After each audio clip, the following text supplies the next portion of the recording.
अस्सलाम वालेकुम। आज हम बनाने जा रहे हैं स्पेशल पेशावरी चपली कबाब, जिसके लिए चाहिए हमें कीमा, प्याज, टमाटर, मकई का आटा और एक अंडा। मसालों में चाहिए होगा हमें नमक, काली मिर्चों का पाउडर, लहसुन अदरक का पेस्ट, हरी मिर्चों का पेस्ट, अनारदाना और कुटा हुआ धनिया। अब हम मैरिनेशन कर लेते हैं। एक बाउल लेंगे और उसमें हम कीमे को डाल देंगे।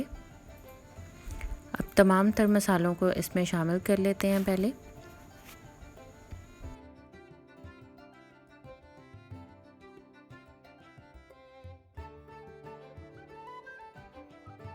मसाले हमने डाल लिए हैं और अब हम इसको मिक्स कर लेते हैं। अभी हमने इसमें प्याज और मकई का आटा नहीं डाला है, वो पहले हम मसाले मिक्स करने के बाद डालेंगे। अब प्याज हमने इसमें ऐड किया है। अब मकई का आटा इसमें डालेंगे और एक अंडा इसमें डाल देंगे।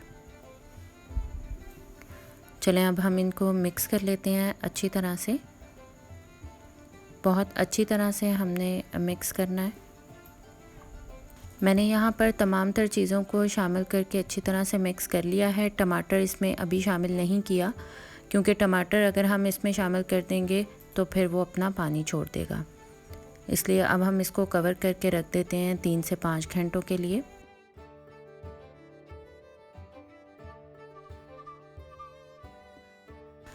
अच्छा जी, तो 5 घंटे हमारे मुकम्मल हो चुके हैं। अच्छा सा मैरिनेट हो चुका है। अब बिल्कुल लास्ट में हमने इसमें टमाटर डाल के मिक्स कर लेना है।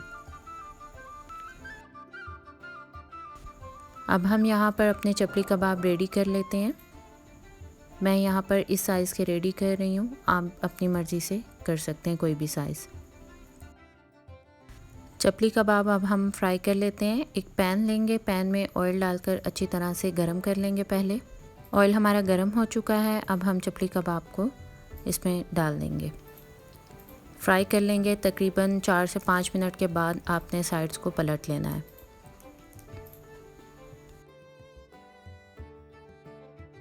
इस तरह से हम दोनों साइड से गोल्डन ब्राउन कर लेंगे।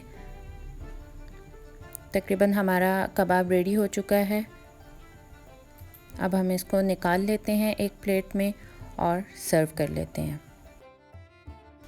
मज़ेदार से पेशावरी चपली कबाब रेडी हो चुके हैं। आपको हमारी ये रेसिपी ज़रूर पसंद आई होगी। हमारे चैनल को लाइक, शेयर और सब्सक्राइब करना मत भूलिएगा।